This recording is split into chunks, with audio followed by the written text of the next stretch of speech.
et bienvenue à cette nouvelle session d'Interactualité. Débutons avec le Togo. Une conférence de presse organisée par les partis d'opposition et des groupes de la société civile a été interrompue par les gendarmes mercredi matin, moins de 48 heures après l'adoption d'une nouvelle constitution. Au Mali, ouverte par le coup d'État militaire d'août 2020 est déjà prolongée à 2 reprises. La période de transition s'est officiellement achevée avant-hier, mardi 26 mars. C'était la date arrêtée par un décret présidentiel signé par le colonel Assimi Goïta il y a 2 ans. Mais l'élection présidentielle programmée le mois dernier a encore été repoussée. Aucune nouvelle date n'a été fixée et les autorités maliennes de transition ne communiquent pas sur cette situation.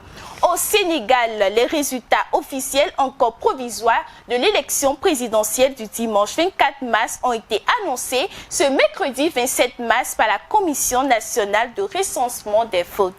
Bassirou Diomaye Faye est élu au premier tour avec 54,28%. Les résultats définitifs seront délivrés par le Conseil constitutionnel.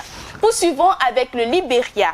La justice française a condamné mercredi l'ex-commandant rebelle libérien Kouti Camara à 30 ans de réclusion criminelle, jugé en appel pour acte de barbarie et complicité de crimes contre l'humanité lors de la première guerre civile au Libéria. Cet ancien commandant faisait partie du mouvement uni de libération pour la démocratie qui luttait contre la milice rivale de Charles Taylor.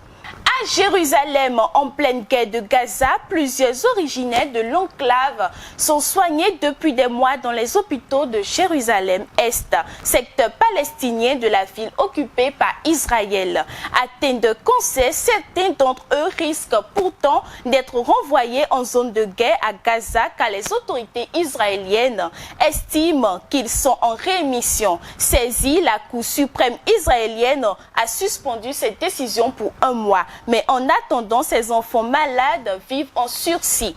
En France, le projet prévoyant d'inscrire dans la Constitution française un statut d'autonomie de la Corse au sein de la République a été approuvé mercredi soir par l'Assemblée insulaire. Il reste désormais l'étape du Parlement national où le projet est loin de faire l'unanimité. Bouclons avec l'Ukraine. Au moins 4 personnes ont été tuées ce mercredi dans des frappes russes. Selon Kiev, la Russie a récemment intensifié ses attaques. Les autorités ukrainiennes réclament donc à nouveau à ses alliés occidentaux plus de systèmes de défense. Merci de nous avoir suivis et à bientôt.